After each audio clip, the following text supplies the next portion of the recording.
kemarin. Ada banyak peristiwa terjadi secara alam, bukan saja tahun ini, tapi juga tahun depan. Kita akan ditutup tahun ini kalau jadi, dan ini belum ada perubahan dari apa yang harus berubah. Matahari, yang penting bisa lihat tempat ini, Bapak Ibu, bisa kelihatan dengan jelas. Oke. Matahari di sini. Ini bumi. Orang bilang di medsos Bekasi di sini. Di medsos, Anda nggak pernah mendengar kabar ya? Dibully, itu Bekasi dibully di media sosial, dibilang di luar bumi katanya, saking macetnya. Oke. Gitu. Ini kalau tidak ada perubahan, NASA sudah konfirmasi akan ada yang namanya debu matahari lewat situ. Ini tanggal 16 sampai tanggal 24 nanti. Minggu depan. 6 hari lagi. Ini dibuat dari foton helium. Ini dibuat dari ion. Ion itu menghalangi foton. Jadi sinar matahari nggak sampai ke sana. Kira-kira tanggalnya ini 16 sampai 24. Tapi setiap tempat beda-beda. Ada yang tempatnya itu apa? Tergantung posisinya. Ini kalau ini ke sana nggak terjadi. Kalau ini ke sana nggak terjadi. Jadi hanya kalau begini. Sampai sekarang belum ada perubahan dari pergerakannya. Ini kalau sampai terjadi, maka di sini ini kan ini malam kan? Ini siang seperti sore. Dan di beberapa tempat tertentu ada dua hari yang akan siang seperti malam. Menarik sekali. Kalau ditanya, kok peristiwa gini kita nggak pernah ngalami? Ya nggak pernah. Ini cuma akan tersedia di tahun ini sama tahun depan. Gerhana matahari total, gerhana bulan total yang berseri 4, gerhana matahari total yang berseri 2, yang jatuhnya tepat semuanya di perayaan Yahudi, ini cuma ada di tahun ini sama tahun depan. Belum pernah terjadi. Gerhana matahari 2 kali, gerhana bulan 4 kali, 6 ini satu seri terjadinya di hari raya Yahudi. Semuanya belum pernah terjadi. Dan mengalami tahun ini sama tahun depan. Kenapa peristiwa alam jadi penting sekali? Ini yang menarik. Ada seorang hamba Tuhan, perempuan Korea. Belum bisa saya jelaskan secara lengkap. Pesan-pesannya dulu. Di Perintah perempuan ini mendapatkan penglihatan soal pengangkatan. Dan dia bilang, kira-kira singkatnya begini. Bapak Ibu pernah mendengar bahwa waktu Nuh masuk Bahtera, itu Tuhan beritahu 7 hari sebelumnya. Ya. Jadi kalau Pak Niko katakan bahwa kita sekarang diminta jadi orang yang tak bercelah, tak bercacat, hidup kudus, kan Pak Niko bilang nggak cukup itu, harus membangun Bahtera. Pak, jadi kalau Bahtera itu adalah pengangkatan, kapan kita masuk Bahteranya? Nah, kita bilang Tuhan kasih tahu Nuh 7 hari sebelumnya. Saya nggak mau mengaitkan ayat ini dengan fakta, tapi hamba Tuhan perempuan ini ngomong begini. Ini dua perkara berbeda. Kok sekarang ngomong bisa sama-sama jadi satu semua? Berdasarkan Tuhan. Hamba Tuhan Korea ini berkata bahwa Tuhan bilang sama dia, menjelang waktu pengangkatan akan terjadi cuaca yang sangat ekstrim, tak bisa dibedakan mana siang mana malam. Alias siang seperti malam, malam seperti siang. Itu yang dia ngomong. Nah, omongan itu, omongan yang Bahtera itu sama omongan ini nyambung di sini semua. Wah, Desember dong Pak? Oh salah, bukan. Maksudnya begini, peristiwa ini akan terjadi berkali-kali. Ini yang pertama. Jadi apakah gerhana bulan total tetrat menjadi tanda Tuhan datang? Ya. Tapi ingat, tetrat sudah terjadi 4 kali. Kita yang keempat sekarang. Tahun 1492, 1948, 1967. Ini adalah seri keempat. Jadi kalau Tuhan mau pakai sebuah situasi sebagai penanda, biasanya akan terjadi berulang-ulang. Gitu. Nah, jadi kita diperkenalkan tahun ini dengan tanda seperti ini. Apa menariknya? Tangkap saja semuanya dulu, informasinya. Nanti kita akan lihat belakangan. Tahun depan kita akan masuk di tahun 2015. Gitu. Ini menarik sekali, tahun Yahudinya begini.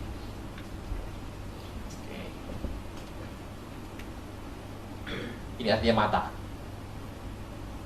Ini artinya adalah anugerah. Mata Tuhan yang melekat melihat pada kita berikan anugerah. Nah, bicara soal mata, Bapak Ibu mengerti. Pernah Anda berpasangan, Anda punya pasangan pertama hari ketemu, masih ingat ya? Di tengah pasar, di tengah keramaian mall, mata Anda tiba-tiba terpikat sama satu orang. Kan gitu. Ya nggak semua orang, ada naksir, celamitan namanya. Jadi di tengah ramai pasar, Anda mata lengket gitu. Itu namanya adalah melekat. Pernah membaca Mazmur 91? Yang paling kau bilang suruh hafalkan ayat pertama sampai 16. Sebab hatinya melekat kepadaku. Kata melekat menggunakan kata terpikat sebetulnya, hesek. Anda pernah mendengar lagu pertolonganmu begitu ajaib, kau telah memikat hatiku. Saya ketemu sama yang nulis lagu ini. Dia cerita, kenapa dia pilih kata memikat. Ternyata dia ambil kata melekat. Hesek, melekat. Jadi kemana pun Anda pergi, kalau hati melekat, itu nempel terus, dilihatin terus. Ini di tengah orang ramai, kalau Anda naksir sama si A, matanya si A terus tuh. Yang lain ngekos semuanya. Ini cuma dia doang. Nah, itu bicara mengenai ini. Mata Tuhan mau pelihara umatnya. Tuhan tidak ingin kita goncang bersama dengan dunia. Oleh karena itu, tahun ini hamba Tuhan, anak Tuhan, jemaat Tuhan, gereja Tuhan, tahun ini digoncang supaya kita tidak dihukum bersama dengan dunia. Kapan penghuni dunia? Nah, Bapak Ibu, kita mengerti bahwa kenapa sih Natal 25 Desember? Bapak Ibu kan sudah mulai dewasa secara iman. Nah, Anda bukan petobat baru. Anda mengerti bahwa Tuhan tidak lahir 25 Desember, benar ya? Tapi kenapa kita rayakan 25 Desember? Kisahnya begini. Pada zaman itu, kita tahu penyembah berhala itu banyak. Apalagi orang Romawi. Sampai ke negara Eropa. Penyembah berhalanya banyak banget. Satu hari, ada seorang uskup. Dia itu melihat bahwa perayaan Dewa Matahari itu ramai sekali. Itu 25 Desember. Perayaan Dewa Matahari. Penyembah berhala itu. Jadi 25 Desember itu penyembah berhala. Itu dirayakan besar-besaran oleh orang penyembah berhala. Uskup ini bilang begini. Sebetulnya Tuhan itu penuh kasih sama bangsa. Oleh karena itu, yang bertobat jadi Kristen itu banyak. Untuk membuktikan bahwa yang percaya sama Yesus itu lebih banyak daripada penyembah berhala di daerah itu. Maka pada perayaan Dewa Matahari 25 Desember, uskup ini membuat sebuah perayaan ibadah. Dia mau buktikan yang hadir di acara ibadah dia di 25 Desember pasti lebih banyak ketimbang yang hadir menyembah berhala di kuil berhala. Dan ternyata betul sekali. 25 Desember acara hari itu, yang hadir di tempatnya kebaktian penuh, yang sana kosong. Sejak itu dia umumkan bahwa kemenangan telah dibuktikan dengan statistik. Bahwa ternyata orang yang berhala jumlahnya tidak sebanyak yang percaya sama Yesus. Entah bagaimana tanggal itu diyakini sebagai kemenangan Kristus dan umat percayanya terhadap kuasa dari berhala. Itu perayaan tiap tanggal itu dibuatlah ibadah untuk memperingati kemenangan itu. Terus bablas sampai sekarang. Jadi nangkep ya? Konteks pertamanya jangan bilang, oh itu punya Dewa Matahari. Bukan, ini pertama adalah konsepnya seperti itu kok. Jadi adalah perayaan kemenangan gitu. Nah orang sering bilang, kalau gitu Natal itu kapan sebetulnya? Satu hari, ini pasti belum sempurna, tapi coba baik-baik. Satu hari itu saya lagi mandi. Desember tuh awal, saya bilang gini, Tuhan kok cepet ya. Desember perasaan baru kemarin. Desember saya paling inget lah, kenapa? Ada liburan semuanya, saya gak liburan. Nah, perayaan Natal loh. Anda mau keluar negeri, ibadah tetap ada, saya melayani. Jadi kapan saya perginya? Januari nanti. Nanti tunggu, Anda capek-capek kerja, saya jalan-jalan. Saya kasih kabar nanti, gitu. Nah, saya Tuhan, waktu saya lagi mandi, saya tuh mau nanya gini loh sebetulnya. Ngomongnya belum kok. Dalam hati dia belum. Saya mau tanya gini, iseng-iseng, Tuhan, kau lahir kapan sih? Itu baru terbersit. Lagi pancuran nih. Lagi Natal lagi. Sudah Desember lagi. Bakal safari nih. Misi perayaan di mana-mana. Saya baru mau nanya, Tuhan, lahir apa sih kamu? Itu baru ngomong. Tiba-tiba jelas sekali di hati ada yang ngomong gini. Pelajari Lukas 2:21. Saya baru aja belum nanya loh, baru terbersit. Ya udah, saya mandi selesai, saya buka. Baru saya doa tadi mandi, buka Alkitab lagi. Lukas 2:21. Pas saya lihat, waduh, lah ini kan perayaan Tuhan lahir ini. Dan ketika genap 8 hari, dan ia harus disunatkan, ia diberi nama Yesus, nama yang disebut oleh malaikat sebelum dikandung oleh ibunya. Bapak Ibu, Anda pernah berasa kan? Anekdot ini bercanda doang. Hamba-hamba Tuhan besar di Indonesia 3 besar aja. Gak usah aja 3 besar aja. Semuanya orang Jawa. Pernah mikir gak? Loh, yang gak Jawa jangan sedih dulu. Ini anekdot kok. Pernah pikir? Gembala merah mana? Orang surga. Cuma pertanyaan gak? Kenapa? Pertanyaan gak? Kenapa? Saya juga gak tahu jawabannya. Cuma ini iseng-iseng aja. Saya terus sebuah kebenaran firman Tuhan. Ini firman Tuhan kebenaran. Masih ingat gak? Ada bayi cakep, mukanya cantik. Begitu lahir 3 bulan, ada perintah dari Firaun, bunuh semua anak bawah 2 tahun. Masih ingat ya? Bapak ibunya stres, nangis semua. Ini bayi, anak ketiga nih baru lahir. Ganteng, anaknya cantik, ini anak putih, ini bagus nih. 3 bulan mau dibunuh. Maminya langsung ambil keranjang yang tutup dengan gala-gala, dimasukkan dalam itu, dilarung di sungai. Anda mulai menebak siapa nama orang ini. Tapi Anda tahu, itu bayi namanya pasti bukan Musa. Anda nggak tahu namanya kan? Nggak tahu, pasti nggak tahu namanya siapa. Dilarung. Di Nil ada perempuan mandi, baru mau mandi. Siapa dia? Putri Firaun. Orang mana itu? Ngelihat bayi cantik, waduh ganteng putih, langsung diangkat. Diambil jadi anak kan? Kasih nama siapa? Gak mungkin Musa, kenapa? Dia bukan orang Indonesia. Gak mungkin Moses, karena dia bukan orang Inggris. Gak mungkin Moshe, karena putri itu bukan orang Ibrani. Anda nih, contoh. Rambut keriting, kulit gelap, mata besar, alis tebal, bibir tebal. Tapi kalau Anda diambil anak sama orang Chinese fluid, nama Anda adalah Aliong. Ngerti? Nama Anda tergantung siapa yang ngambil Anda jadi anak, bener ya? Iya. Anda mau sipit putih, mata kecil, mulutnya kayak tweety, rambutnya semua. Gitu. Yang ngambil Anda itu adalah orang bule. Nama Anda George Stevenson. Jelas. Nama Anda itu tergantung yang ngambil Anda siapa. Yang ngambil orang Mesir. Ngasih nama nggak mungkin Musa, nggak mungkin Moses, nggak mungkin Moshe. Pasti bahasa Mesir, no? Dikasih nama Moseus. Mesir. Mo, air. Zeus, diselamatkan dari air. Drown from the water, kan gitu. Ada kan bilang, kan nama dia awalnya artinya adalah diselamatkan dari air, kan namanya gitu. Nggak mungkin Moshe dong. Pasti Moseus.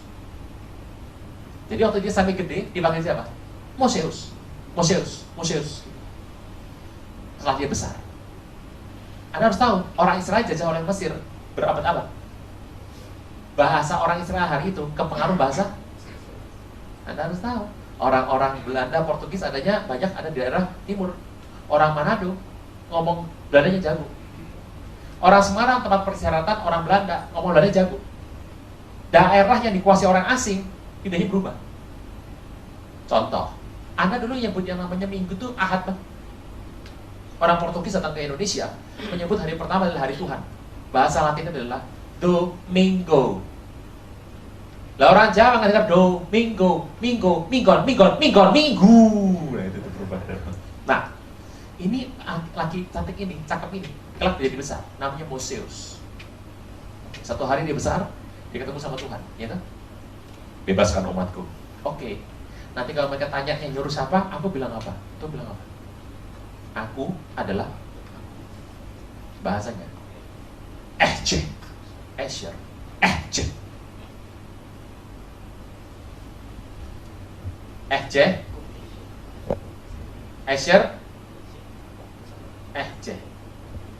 Sama nama Tuhan. Nih. Pasti nggak nama Tuhan itu? Nggak pasti. Contoh ya. Ada tukang siomay lewat. Anda mau beli panggil apa? Bang Siomay, namanya Tarjo. Kok dia mau datang? Ada tukang sate lewat. Anda panggil siapa? Bang Sate, namanya Joko. Kok dia mau dipanggil Bang Sate, Bang Siomay? Sama. Kita nggak pernah tahu nama Tuhan siapa. Pokoknya Tuhan perkenalkan dirinya sama Mose, Musa. Pokoknya panggil aku dengan panggilan ini. Oke. Kalau orang Israel keluar dari Mesir, terus mereka mengatakan bahwa Tuhan menyelamatkan aku. Tadi kalau diselamatkan dari air, namanya Moseus.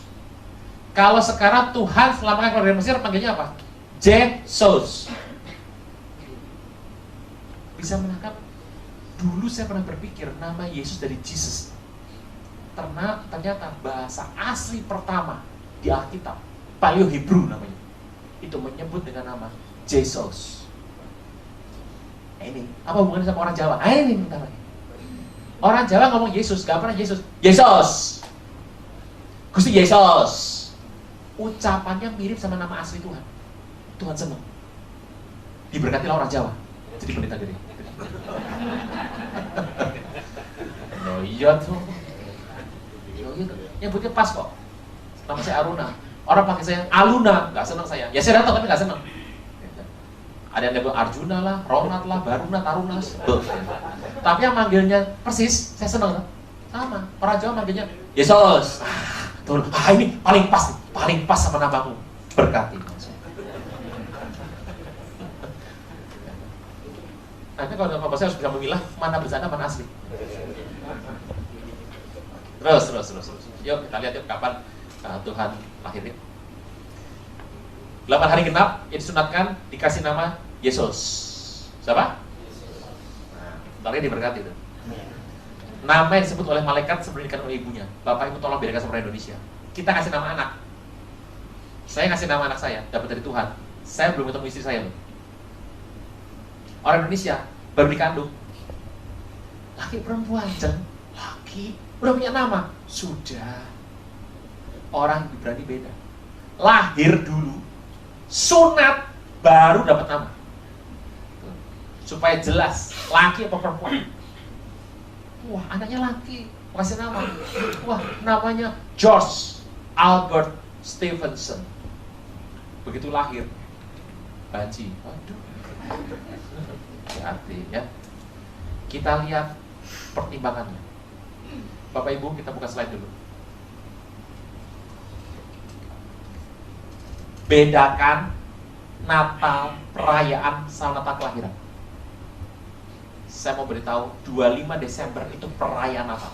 Jelas ya? Bukan Natal loh ya. Apa? Anda ulang tahun hari ini, dirayakan 5 hari lagi boleh nggak? Jadi tanggal perayaan boleh bebas loh. Tolong Bapak Ibu jangan berdebat soal Tuhan lahir kapan. Yang penting Anda ngerti arti Tuhan lahir untuk tembus Anda dan saya. Tapi beberapa Anda yang hobi dengan pengajaran, hobi sama teologi, saya akan memuaskan Anda. Yuk. Nih, message yang pertama, Tuhan datang 3 kali. Yang pertama datang namanya adalah Natal. Tanggal nggak jelas. Dirayakannya bebas. Tanggal 17 Agustus boleh? Boleh nggak? Bikin Natal 1 Mei boleh nggak hari buruh? Boleh, cuma aneh banget tuh. Yang ketiga, 1 Natal, 2 Rapture, 3 Second Coming. Kita cuma nunggu 2 kali. Natal kita nggak ngalami, tapi kita akan ngalami yang Rapture. Pelan-pelan. Oke, next. kapan yang namanya Natal tuh kapan? Tanggalnya. Ini beberapa gereja sudah bilang nih. Katolik bilang 25 Desember. Tanya sama mereka, ngotot bisa gebuk-gebukan Anda. Terserah lah, kita nggak mau berdebat soal tanggal. Yang penting rep. 2, next terus. Koptik Mesir. Saya pernah rayakan tahun baru, Natal di sebuah kantor tanggal 16 Januari. Saya nggak tahu ini denominasi mana, saya nggak ngerti. Ternyata saya baru tahu, sewa ruangannya murah. Oh, ini alasan ekonomi itu. Mau murah, sewa gedung. Natalan Januari, pasti murah. Bila perlu Agustus, 17 Agustus, murah banget. Oke, next. Di Rusia, 6. Nah, kita kapan? Next. Ya, nggak tahu kita. Yuk, kita bahas kapan sih? Oke. Ini yang kedua ya? Oke.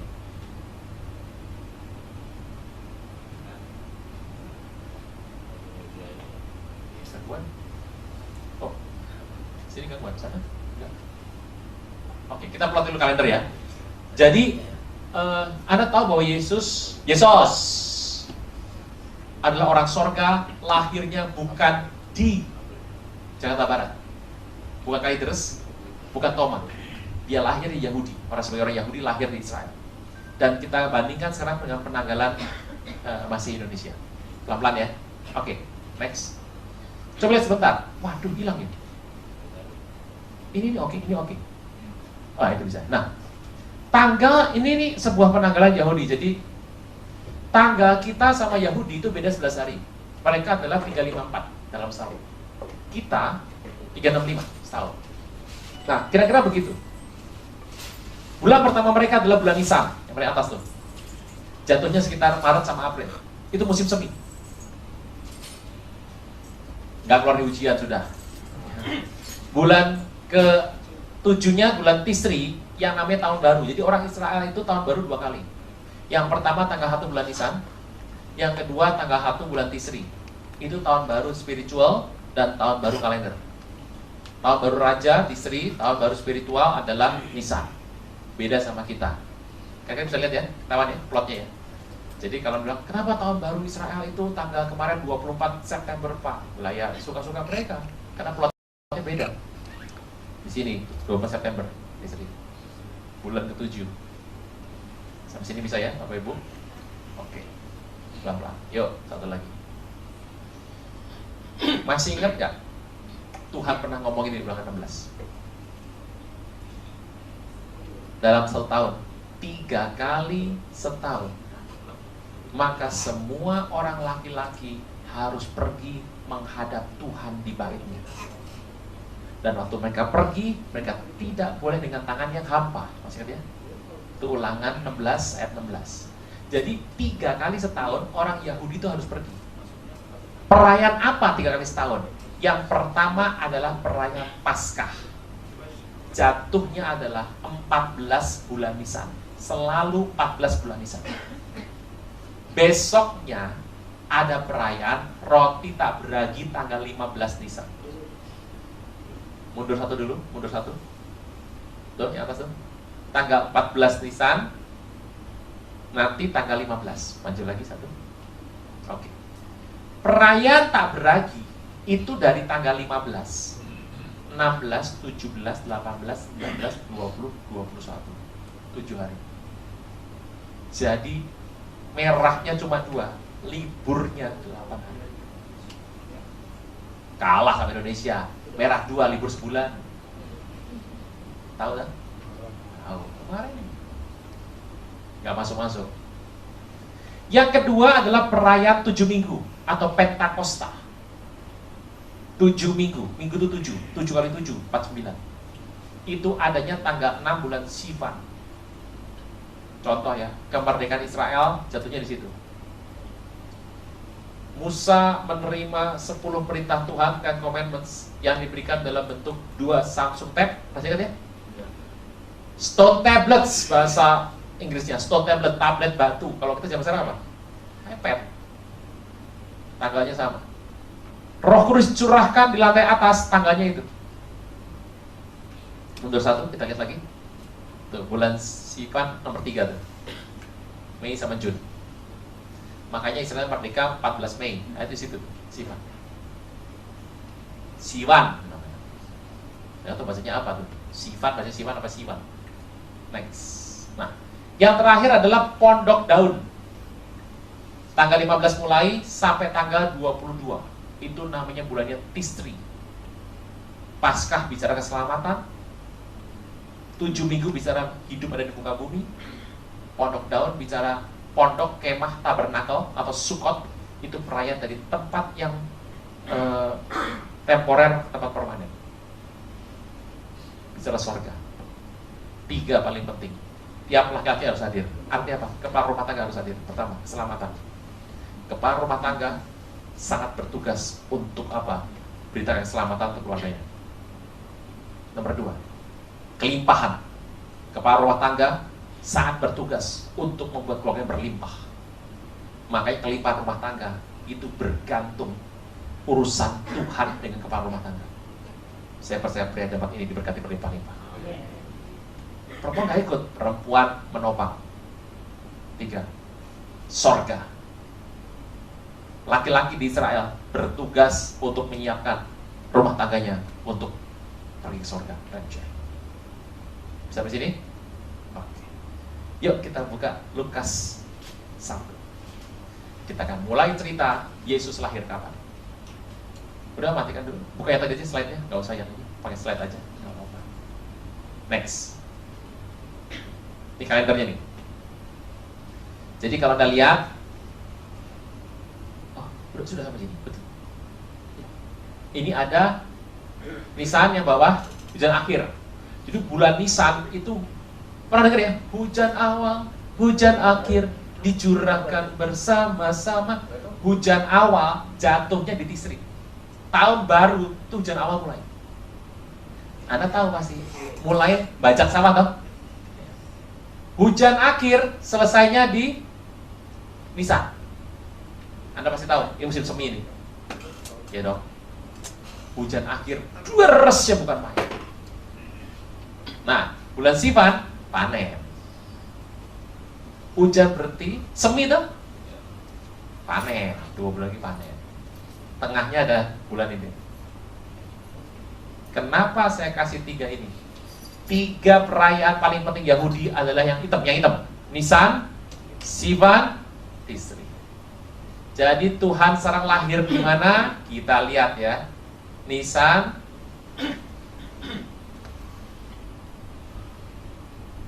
Sivan, Tishri.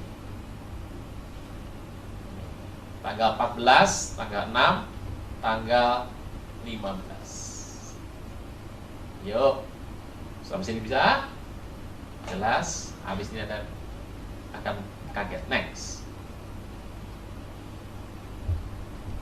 Lukas, saya bacakan ya. Lukas 1 ayat 5. Zaman Herodes raja Yudea, ada seorang imam bernama Zakaria dari rombongan Abia. Istrinya juga berasal dari keturunan Harun, namanya Elisabeth. Jadi ini pasti orang Lewi, betul nggak? Halo. Ya dong, Harun Lewi toh. Jadi Zakaria orang Lewi toh. Nikah sama Elisabeth, Lewi toh. Karena ingat, imam nikah harus sama keluarga yang sama. Saya mau tanya, Maria tuh saudara Elisabeth bukan? Saudara, berarti Maria Lewi toh? Silsilah Tuhan Yesus di Matius sama Lukas beda nggak? Halo? Udah pernah baca sih? Silsilah Tuhan Yesus di Matius sama Lukas beda toh? Kok ini beda ya? Gak beda. Yang Matius dari garis bapak, Lukas dari garis mami. Jelas ya? Yesus itu punya 2 darah secara manusia, Yehuda dan Lewi. Karena kalau Tuhan cuma Yehuda doang, dia nggak boleh jadi imam. Imam harus Masih ingat nggak nubuatan bilang begini sama Musa? Seorang dari keturunanku nanti. Lah Musa tuh garis apa? Lewi tuh. Dan keturunannya Musa pasti Lewi tuh. Tuhan punya 2 garis, Yehuda, raja, dan Lewi. Terus Zakaria masuk bait suci, ayat 8 saya bacakan. Suatu kali waktu tiba giliran rombongannya, Zakaria melakukan tugas keimaman di hadapan Tuhan. Ketika diundi sebagaimana lazimnya untuk menentukan imam yang bertugas, dia yang tunjuk untuk masuk ke dalam bait suci dan membakar ukupan. Sementara seluruh umat berkumpul di luar dan sembahyang. Waktu itu adalah waktu pembakaran ukupan. Ada tahu ceritanya kan? Lagi bakar ukupan, datang malaikat. Kasih tahu. Nama malaikatnya adalah nggak tahu. Seorang malaikat. Nah, gitu aja. Jangan pakai nama ini. Nanti istrimu, jangan takut Zakaria, doamu telah dikabulkan. Istrimu akan melahirkan anak laki-laki dan harus engkau menamai dia Yohanes. Jadi Zakaria untuk persembahkan korban, ukupan. Malaikat bilang, istrimu yang mandul bakal lahir. Kaget Zakaria. Percaya nggak dia? Nggak percaya. Makanya bisu tuh. Kalian pernah baca ini? Ya. Natal. Desember, Natal. Harus sering bacain. Oke. Ayat 24. Beberapa lama kemudian, Elizabeth istrinya mengandung dan selama 5 bulan ia nggak keluar. Kenapa? Jaga kandungan. Inilah perbuatan Tuhan bagiku. Sekarang ia berkenan menghapuskan aibku depan orang. Jadi Alkitab berkata bahwa hari itu Zakaria ukupan terima janji. Ayat ke-26 bagus banget. Dalam bulan yang ke-6 Allah suruh malaikat Gabriel pergi ke sebuah kota Galilea bernama Nazaret kepada seorang perawan yang bertunangan dengan seorang bernama Yusuf bin Daud. Nama perawan itu Maria. Ketika mereka masuk ke dalam rumah Maria, ia berkata, "Salam hai engkau yang dikaruniai Tuhan menyertai engkau." Terkejutlah Maria. Apa kata malaikat? Saya bacakan ayat yang ke-36. Sesungguhnya Elizabeth sanakmu itu sedang mengandung seorang anak laki-laki pada hari tuanya, dan ini bulan yang ke-6 bagi dia. Berarti waktu sekarang ini bulan ke-6, sedangkan sudah 6 bulan toh. Berarti pada bulan yang pertama dong Zakaria mendapat kabar. Oke. Tangkap ini baik. Perhatikan ayat ke-36. Pada bulan ke-6 Allah suruh malaikat Gabriel ke Nazaret. Mundurkan sedikit. Mundur lagi. Oke, lihat bentar ini. Malaikat Gabriel ketemu sama Maria di Elul. Ya toh? Bulan berapa tadi? Ke-6. Di bulan ke-6 itu Elizabeth sudah masuk bulan ke-6. Berarti Elizabeth mengandung bulan pertama dong. Pertama itu adalah bulan Nisan. Zakaria di bulan Nisan ngapain? Dia pasti sedang bikin perayaan Paskah. Nggak usah kaget tanggalnya, pasti ini. Ngapain bayar ukupan di bulan Nisan nggak jelas? Itu pasti perayaan 14, 15, 16, 17, 18, 19, 20, 21 8 hari. Pokoknya jarak ini. Saya dengar Elizabeth ngandung. Dari sini sampai bulan ini 6 bulan. Sip? Tanggal nggak usah bingung. Tanggal nggak usah bingung. Pokoknya bulan ke 6. Terus? Ya. Jadi Zakaria simpulannya ada di perayaan Paskah. Elizabeth ngandung di akhir bulan Nisan. Gabriel kemarin di bulan Elul. Sampai sini bisa? Oke. Terus kabar baiknya Maria adanya di bulan Elul. Jelas ya? Tadi bulan ke-6 toh? Oke. Baca baik-baik. Ayat 39. Ada di Alkitab semua kok ternyata. Beberapa waktu kemudian berangkatlah Maria dan langsung berjalan ke pegunungan menuju sebuah kota di Yehuda. Ia masuk ke rumah Zakaria dan beri salam pada Elizabeth. Jadi setelah Maria itu mendapat kabar Gabriel, dia pergi kemana? Rumah Elizabeth. Saya mau tanya, ini pergi dalam perayaan apa? Balik lagi. Sini. Kalau dia dapat kabar di sini, perginya bulan 7 kan? Tanggal 1 bulan 7 adalah tahun baru. Saya mau tanya, Anda kalau tahun baru, Apa kerjaan? Kunjungi saudara tua, kode, cide, kan gitu. Lalu kalau Imlek kemana? Makan ayam Pak? Bukan kemana, bukan makan. Anda kalau tahun baru ke rumah orang tua kan? Lah, ini Maria pergi ke Elizabeth lebih tua dari dia kan? Itu Elizabeth udah kayak mamanya tuh, usianya jauh banget. Saya mau tanya, ngapain dia ke sana? Tahun baru. Tanggal 1. Bisa ini? Jelas ya? Terus. Ayat 56, baca dulu. Baca ayat 56. Dan Maria tinggal kira-kira 3 bulan lamanya bersama dengan Elizabeth, lalu pulang ke rumahnya. Jadi tinggal berapa lama? 3 bulan. 3 bulan, kira-kira lo ya. 3,5 masih boleh tuh. Istri tinggal, ya toh. Hespan tinggal, Kislu tinggal, Tebet, bukan Tebet tuh, Tebet. Berapa bulan? Tapi saya mau tanya, bisa nggak dia bulan Tebet pulang? Dipertanyakan, karena apa? Lagi musim salju. Berarti dia harusnya pulangnya di Tebet akhir atau Sefat awal. Perempuan lagi hamil muda, masa dengan salju jalan-jalan pulang? Tolong bedakan dong, kalau kita buka lemari es ada saljunya, itu rusak ya, kita punya kulkas tuh artinya. Atau salju Israel tuh ya, baju Anda sudah pakai long john campur jaket masih nembus itu. Kita kembali ke slide-nya. Maria nganu awal Tisri, kira-kira Tisri lah. Kunjung Elizabeth, tahun baru tinggal 3 bulan. Berarti dia pulang setelah salju berakhir. Salju berakhir di bulan Sebat 11. Kira-kira 3 bulan, gak sampai 4 bulan. Dia pulang pasti di Sebat. Kenapa? Tebet adalah bulan salju paling banyak. Desember, Januari. Anda boleh pergi ke Israel bulan Desember, koper Anda penuh pasti. Baju udah berlapis-lapis. Sampai sini bisa? Teruskan lagi. Kita lihat acuannya. Oke. Waktu Lukas 2.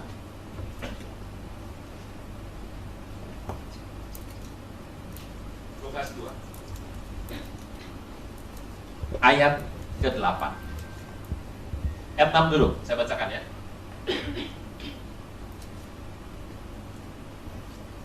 Ketika mereka tiba di situ, tiba waktunya Maria itu bersalin. Ia lahir seorang laki-laki, anak yang sulung. Anak yang, berarti saya mau tanya, Yesus punya adik enggak? Punya. Ini penting nih.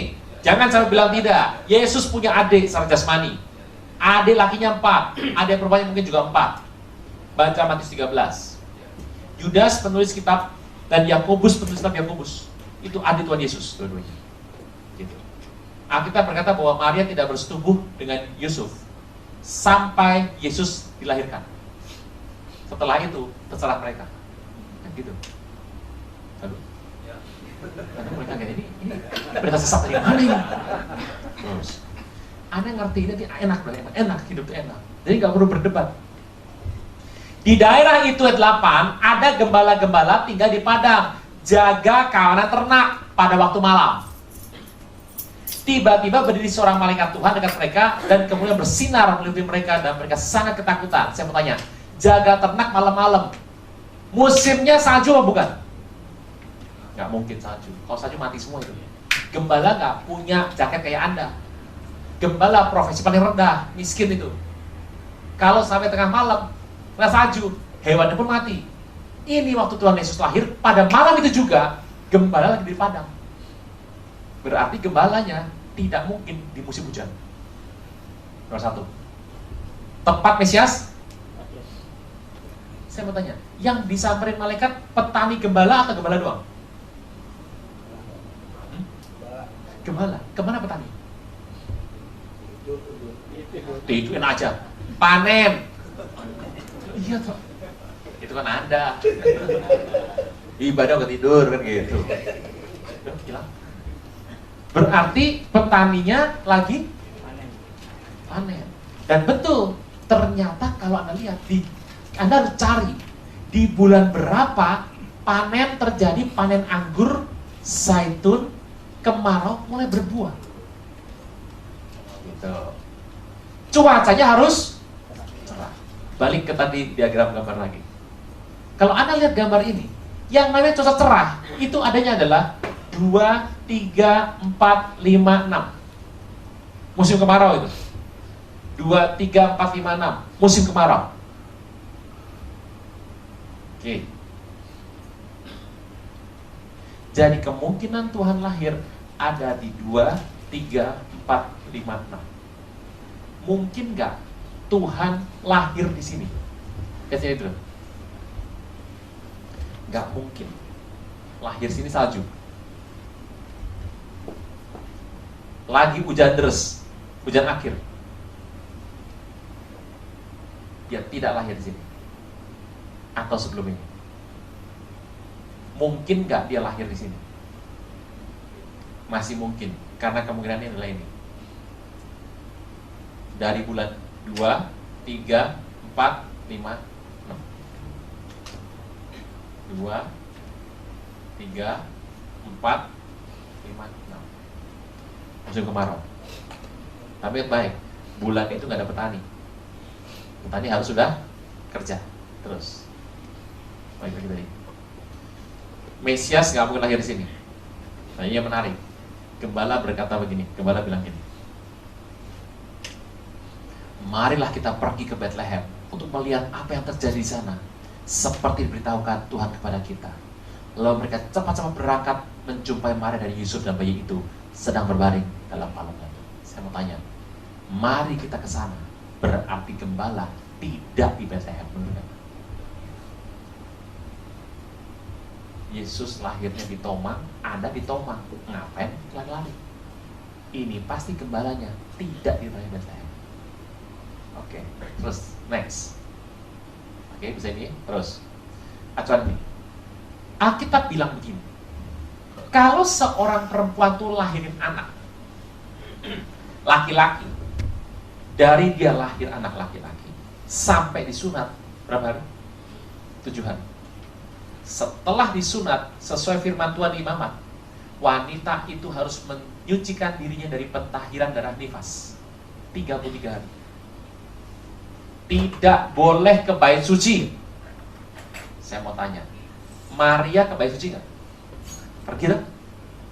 Lukas 21, 2:21 ke bait suci tak? Berarti Maria sudah bebas dari darah nifas. Artinya Yesus sudah lahir 40 hari. Oke? Saya ulang. Perempuan kalau lahir laki-laki 7 hari tunda, 8 hari sunat, benar nggak? Tambah 33 hari lagi pentahiran darah nifas. Dan ingat, Maria sama Yosef mempersembahkan burung tekukur. Itu bukti dia taat sama hukum Taurat. Hukum Taurat bilang, kalau anaknya laki-laki lahir 40 hari, 733, 40 hari, si ibu nggak boleh kemana-mana. Anda lihat ini Maria jalan-jalan sama Yosef ke bait suci, berarti sudah lepas tuh waktu. Nomor 2, Yosef Maria datang ke bait suci bersama banyak orang lain. Ayat 38, saya bacain. Dan ketika itu juga datanglah Hana ke situ, mengucap syukur kepada Allah dan berbicara tentang anak itu kepada semua orang yang menantikan kebebasan untuk Yerusalem. Jadi pada hari itu ternyata lagi banyak acara. Nah, acara setahun itu gede cuma ada 3. Nisan Paskah, Sivan Pentekos, dan Tisri paling rame tanggal 15 sampai 23. Penutupan, tanggal 22. Penutupan. Ini orang rame banget sampai sudah bubar pun masih ada sisa. Itu pasti sudah pulang, ada di sini. Jadi Simeon ketemu, Anda hadir di ibadah pagi hari Minggu. Oke. Simeon ngambil tuh anak, dan berkata, ini Mesias, tanggal 22. Kalau Yesus sama Maria dibawanya ke sini, berarti Yesus lahirnya sebelum bulan Tisri. Kok dia boleh ke bait suci? Berarti paling cepat Tuhan Yesus harus lahir dipotong 40 hari dari sini. Ya tuh? Ini kalau potong 40 hari, tanggal 22 bulan Elul. Potong lagi 10 hari lagi, 12 bulan Elul. Mundur satu. Terus maju lagi.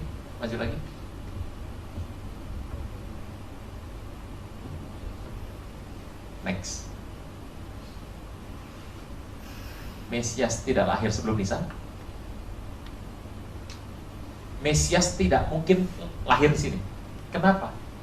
Kalau dia dikandungnya bulan Tisri, dia belum genap 38 minggu di sini. 38 minggunya adanya di sini. Bulan 4, bulan 5, bulan 6. Yesus lahir terakhir. Ini bukan musim dingin, dan masa mengandung Maria di sini belum capai. Jadi tidak mungkin yang ini. Ini adalah tanggal bulan kelahiran Tuhan Yesus. Teruskan. Mesias, ini saya nggak mungkin ya. Sekarang saya mau bahas yang ini.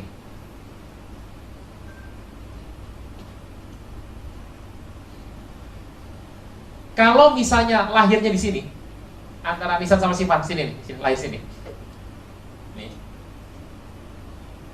Ini masih musim hujan lebat. Akankah gembala nunggu situ? Tidak, coret.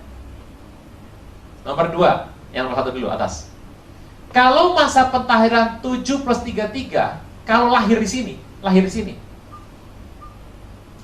dia harus bawa anaknya ke sini, bener gak? Padahal darah nifasnya belum selesai toh. Dia tidak lahir di sini. Ini tidak. Peluang terbesar di sini. Next. Ini yang paling penting.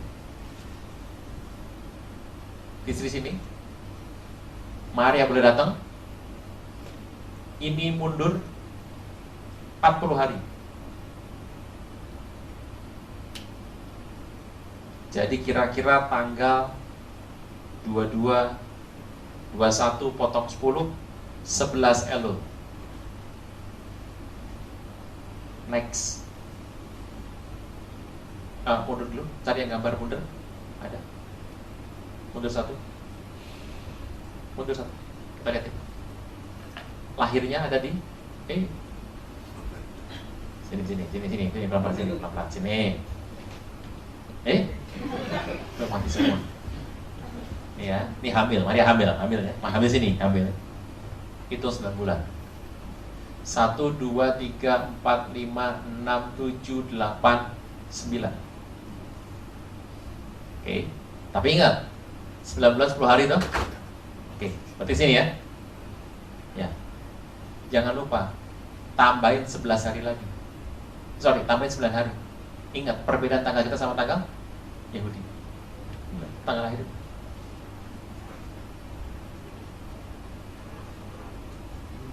Ulang. Hamil toh? 1, 2, 3, 4, 5, 6, 7, 8, 9. Pak, Tisri kan awal Pak. Berarti bisa-bisa di sini Pak. Oke, sama aja. Tetap harus tambah 9 hari. Perbedaan tanggal Yahudi sama tanggal kita. Sini. Kalau dia lahir di sini, Maria punya darah nifas, udah selesai di sini. Di sini dia baru datang. Kalau dia lahir di sini, gembala ada di sini. Di sini nggak ada petani, kenapa? Petani lagi panen buah zaitun. Dan di sini musim kemarau, cuacanya cerah. Yang terakhir, kenapa di bulan ini? Bulan Av adalah bulan selalu di mana Yahudi mengalami penghukuman Tuhan, tanda petik. semua penghukuman Tuhan terhadap bangsa Yahudi jatuhnya selalu tanggal 9 bulan Av. Perang dunia pertama, dunia kedua, hancurnya bait suci pertama dan kedua, matinya 1 juta orang Yahudi oleh Paus Sixtus ke-6, dibunuhnya 10 pengintai karena bawa berita negatif oleh Tuhan. Semuanya terjadi pada tanggal 9 bulan Av. Bulan itu adalah bulan penghukuman daripada Tuhan. Apa yang saya mau bilang? Di bulan penghukuman itu gak ada orang Yahudi bikin acara, gak ada yang ulang tahun mau dirayain, gak ada. Yang nikah gak ada yang mau. Ini bulan Ciong, gak ada yang mau. Tepat di bulan itu Tuhan kasih anugerah besar. Kelahiran itu bulan ini kira-kira. Balik ke slide. Terus oke, itu ya. Kalau bulan Sivan sampai bulan Tisri ada anggur berbuah. Bulan Av panen zaitun sama buah musim kemarau mulai muncul. Bisa ya? Paling mungkin ada bulan Av. Ini kalau Anda lihat yang Nisan ini, musim semi panen jelai hujan akhir, nggak mungkin gemelan di sini.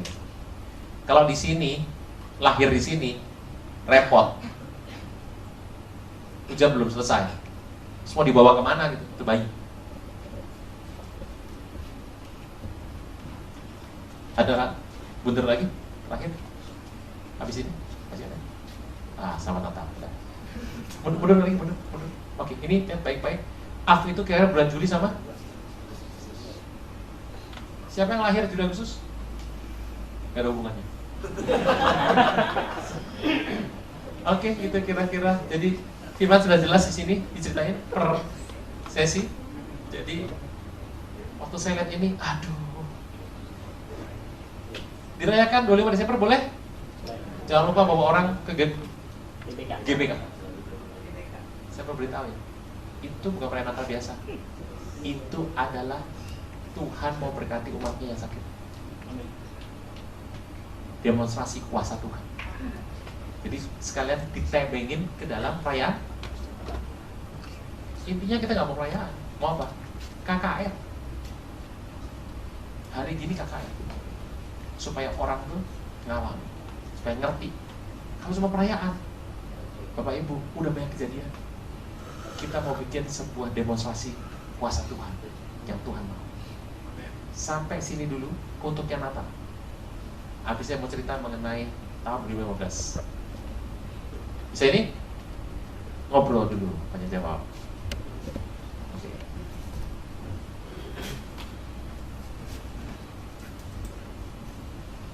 Kenapa Indonesia merdeka 17 Agustus?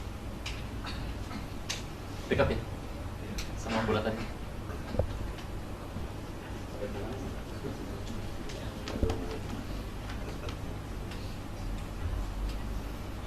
Oke. Nggak ada? Nggak ada terus. Ini tahun 2015.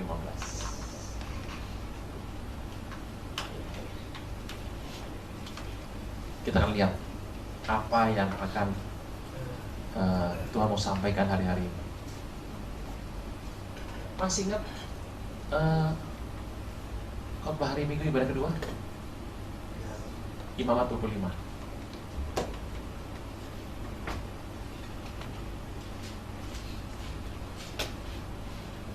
Niko banyak cerita soal keuangan. Kemarin doa pengajar dia bicara soal keuangan terus. Kenapa? Ini konteks uang ke depan ini penting sekali. Saya ulang sedikit. Ayat kelima saya bacakan. Kita ada di tahun Sabat. Tahun Sabat sama tahun biasa beda perlakuan. Tahun Sabat Tuhan bilang ini ayat kelima. Apa yang tumbuh sendiri dari penuaianmu, jangan kau tuai. Buah anggur dan pokok anggurnya tidak dirantingi, jangan kau petik. Tahun itu, tahun Sabat, harus jadi tahun perhatian penuh bagi tanah itu. Hasil tanah selama Sabat harus jadi makanan bagimu, bagi dirimu sendiri, bagi budakmu laki-laki, budakmu perempuan, orang upahan dan bagi orang asing di antaramu, yang semuanya tinggal padamu, juga bagi ternakmu, bagi binatang liar yang ada di tanahmu, segala hasil tanah menjadi makanannya. Tuhan bilang, Sabat, tahun ini Sabat, tahun Sabat. Tidak boleh petik, tidak boleh tuai. Tapi ayat ke-6, ayat ke-6 bilang apa? Hasil tanah selama Sabat harus jadi makanan bagimu. Ini penting sekali. Kalau jadi makanan bagi Anda, saya mau tanya, Anda petik nggak? Ya pasti metik tuh, kan nggak boleh ada macam pohon anggur makan gitu. Berarti metik boleh nggak? Boleh. Lah kalau makan gandum dituai nggak? Tuai. Ini bilang boleh nggak? Nggak boleh. Ayat 5 bilang nggak boleh petik, nggak boleh tuai. Ayat 6 bilang makan, ya petik tuai. Apa perbedaannya nih? Ayat 5 dan ayat 6. Kalau Anda metik tuai, Anda pasti petik semua, tuai semua. Anda potong semuanya, Anda makan yang cukup, selebih dijual. Berarti konsepnya produksi. Produksi pasti konsepnya adalah untung laba, profit.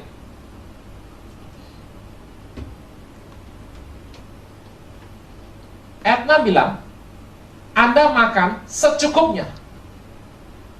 Jangan dituai semua, jangan dipetik semua, secukupnya aja. Saya mau tanya, kelimpahan nggak? Kelimpahan dibilang. Ternak makan, budak makan, ternak liar pun makan. Makan tanpa konsep laba.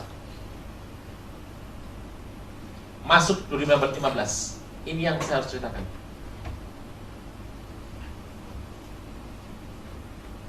Bapak Ibu pernah mendengar yang namanya Matius 25 tentang pengangkatan gadis bijak, gadis bodoh? Ya.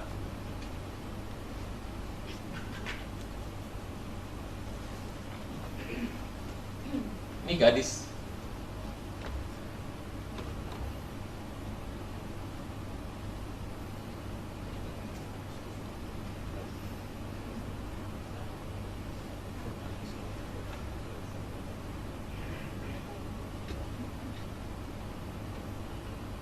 Kasih bulu mata deh.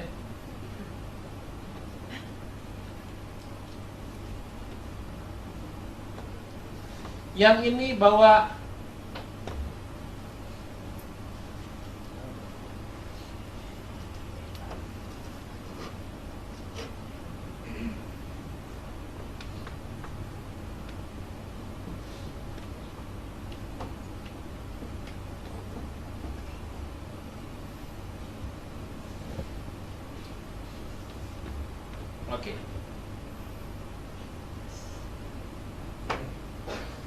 bawa pelita toh?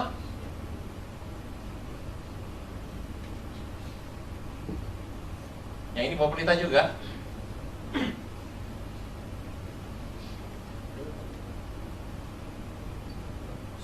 Bapak Ibu, gadis bijak, si A, B, gadis bodoh.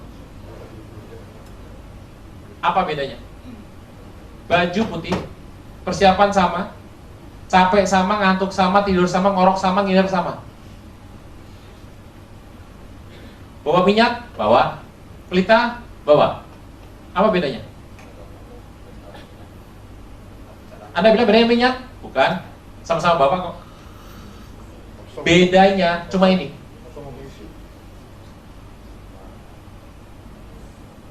Ini doang bedanya. Selisih minyak. Itu doang bedanya.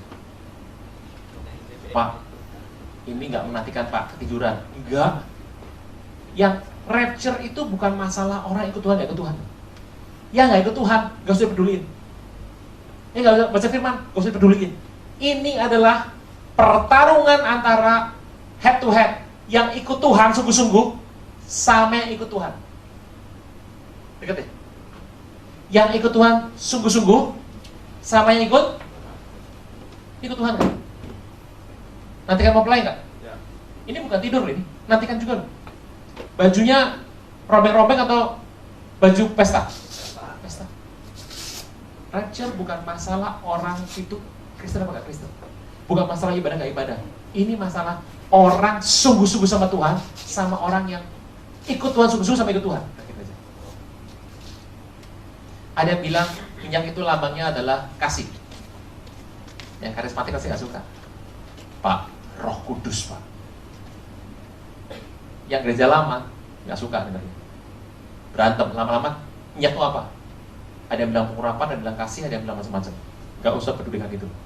Nanti berantem malah nggak beres. Bedanya cuma satu. Bedanya adalah minyak segini. Berarti duitnya gadis bodoh lebih banyak ketimbang gadis bijak. Karena duit dia dihabiskan buat beli minyak segini. Gadis bodoh minyaknya cuma segini. Berarti dia masih punya tabungan nggak? Masih ada. Yang ini nggak ada, atau sedikit. Lihat perkataan gadis bijak sama gadis bodoh. Jangan nanti tidak cukup untukku dan untukmu. Pergilah kepada penjual minyak, belilah di sana. Betul ya? Berarti gadis bodoh tahu nggak beli minyak di mana? Tahu. Apa bedanya? Duitnya gadis bijak pasti lebih sedikit ketimbang gadis bodoh. Yang nggak punya duit mulai seneng. Saya begitu Pak. Jangan senang dulu. Belum tentu juga ada benar. Yang banyak duit mulai stres. Jangan stres dulu. Belum tentu juga ada salah. Ini duitnya 100.000. Sama 100.000. Saya mau tanya, Tuhan Yesus secara keuangan sama Herodes lebih kaya siapa? Herodes. Daniel sama Nebukadnezar? Yusuf sama Firaun secara keuangan lebih kaya siapa? Yohanes Pembaptis sama Herodes. Yang ke surga siapa? Nah, itu jawabannya. Ternyata dari uang bisa ketahuan apakah Anda itu adalah orang yang ikut Tuhan sungguh-sungguh atau tidak. Kembalikan persepuluhan. Ini baru ngomong begini udah banyak berdebat. Persepuluhan tidak kita biasa. Sudah. Kalau Anda nggak persepuluhan, saya beritahu, duit Anda pasti lebih banyak kan? Kalau Anda ke sana, duit Anda pasti lebih banyak. Tinggal 90. Yang ini belaga nggak tahu ini. Masih segini. Yang ini nabur buat Natal. Yang ini belaga lupa.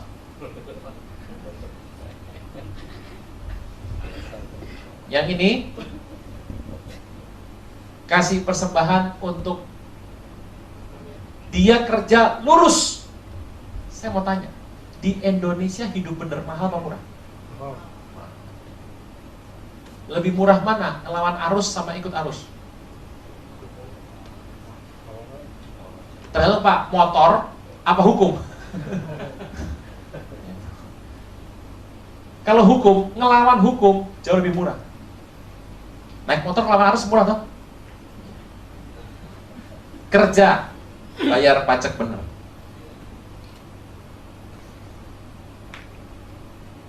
Tilep pajak, tambah 10.000.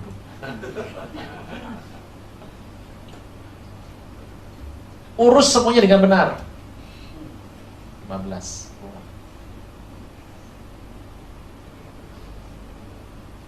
Korup. Tambah, bukan kurang.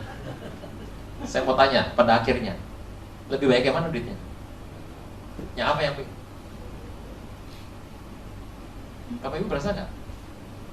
Kalau Anda pulang ibadah, pendeta angkat tangan, ucapkan berkat. Pasti ada kata berlimpah-limpah. Berasa nggak? Berkat Tuhan itu mahal. Contohnya, orang sakit kanker, orang sakit tulang, orang ada masalah jantung, ginjal. Terus itu doa di acara GBK, terus sembuh. Anda tahu harga kanker sembuh? Kalau Anda ikuti prosedurnya, kemonya, obatnya, sampai sembuh berapa harganya? Ratusan juta. Kalau tumpang tangan Nyembah Tuhan, nyembah tangan, ada kesembuhan, murah nggak? Anda harus mengerti, berkat Tuhan itu mahal. Kenapa Tuhan kasih berkat ada yang mahal? Karena Tuhan tahu, ikut Tuhan itu mahal. Di tengah angkatan bengkok dan sesat ini, Anda ikut Tuhan, nggak murah. Nggak murah beneran. Amsal 23:23. Apa yang saya mau cerita hari ini? Bapak Ibu, kalau itu memang harus keluar uang Anda untuk satu yang benar, keluar aja. Jangan tahan-tahan. Amsal 23:23.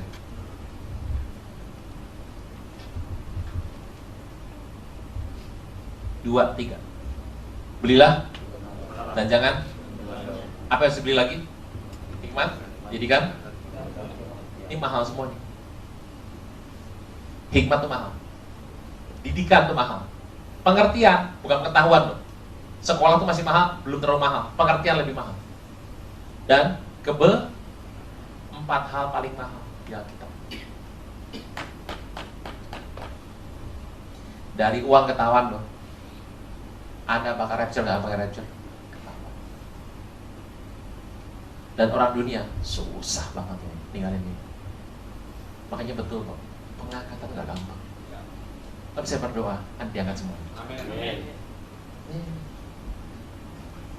Saya harus selalu periksa keuangan saya. Jangan sampai ada uang fasik masuk ke account saya. Hasil kefasikan masuk. Bahaya.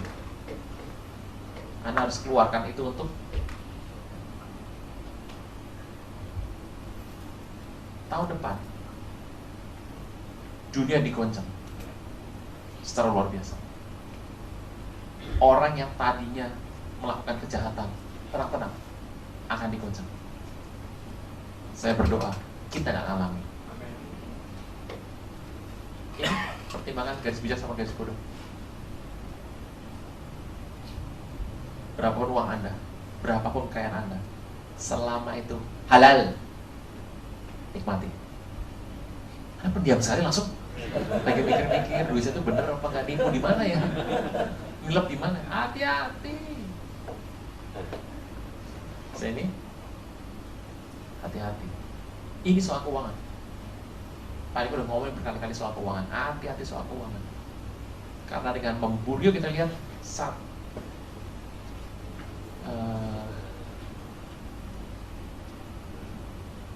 Timotius.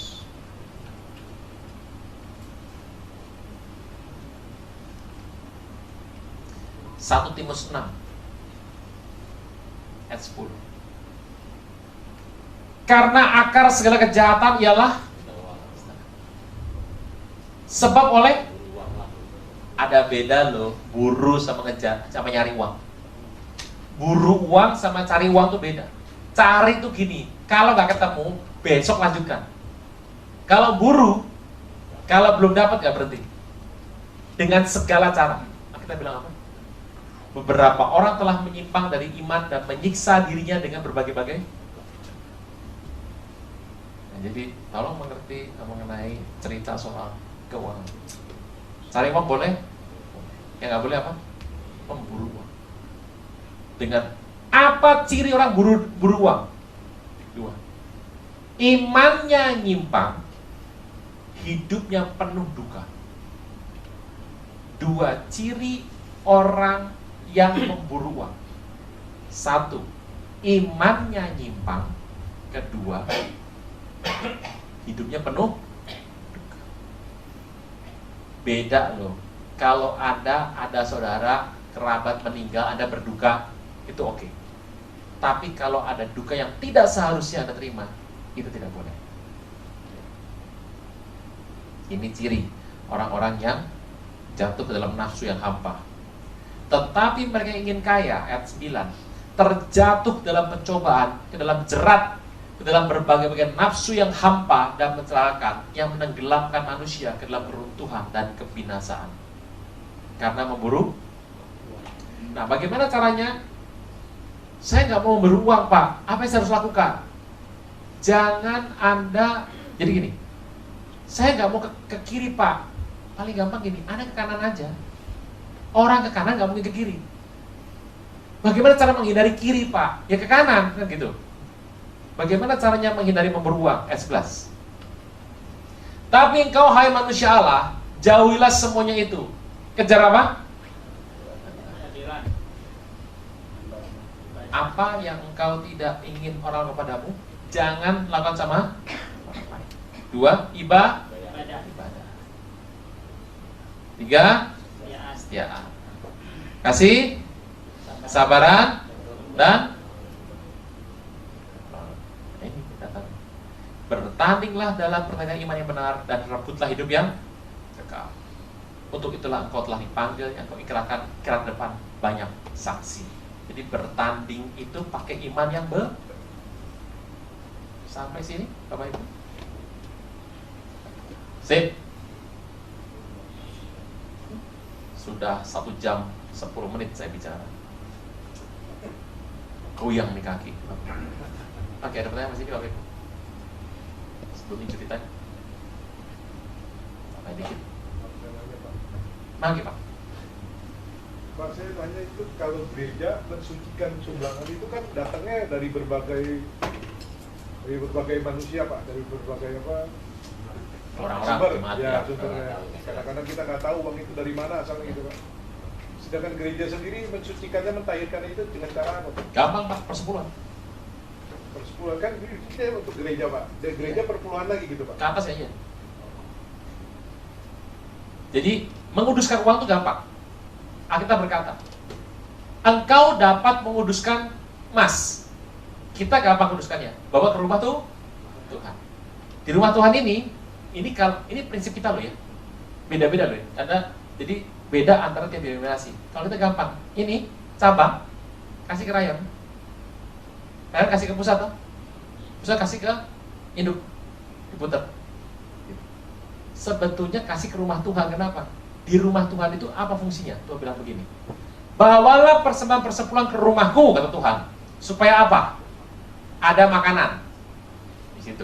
Untuk siapa? Jadi cara modusnya adalah dibawa ke rumah Tuhan. Nah, itu yang orang Israel bawa. Itu kan semua duit ada di situ semua kan. Itu nano-nano itu, merah kuning hijau itu dibawa. Kau kudus langsung. Kita bilang prinsipnya kalau udah masuk rumah Tuhan kudus, Pak. Mau gimana tuh? Kita masih mending di kita masih berjenjang ke atas jadi kasih ke atas kan. Tapi kita bilang nggak berjenjang nggak apa-apa, bahwa udah kudus sendiri, Pak. Bingung. Jadi ini kalau jangan di sinilah nggak enak. Kalau di ibadah itu kolektor lewat kan. Saya mau tanya, itu ada uang penggelapan nggak situ? Uang hasil pelacuran ada nggak? Hasil narkoba? Siapa yang tahu? Gaji Anda, saya mau tanya, emang halal? Ya, gajinya halal. Gajinya halal nggak? Lah Anda nggak tahu bos Anda kan? Bosnya orang baik, Pak. Belum tentu sampingannya. Jadi begitu terima, potong aja. Tapi Tuhan bilang, bawalah ke rumahku. Kenapa? Di rumahku dikuduskan. Aman, Pak. Jadi di gereja aman, Pak. Yang menjamin yang mensertifikasi firman Tuhan. Mau gimana coba? Oke, ada lagi Bapak Ibu? Sip.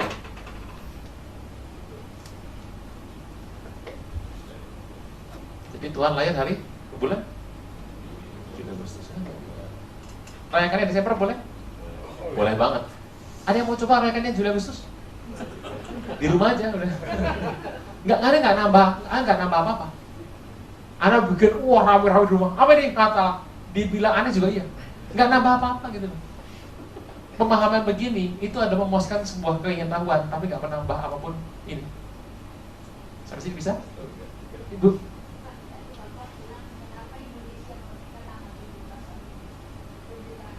Oh ya enggak, yang mungkin aja. Nggak ada hubungannya, Bu. Bukan ada yang sudah tahu kali. Jangan Tuhan ada 17 juga ya. Nggak tahu. Pilihannya kaum muda yang menculik Bung Karno, Bung Hatta karena ngasih tengklok, karena pengen cepet pulang. Kita mau berdiri.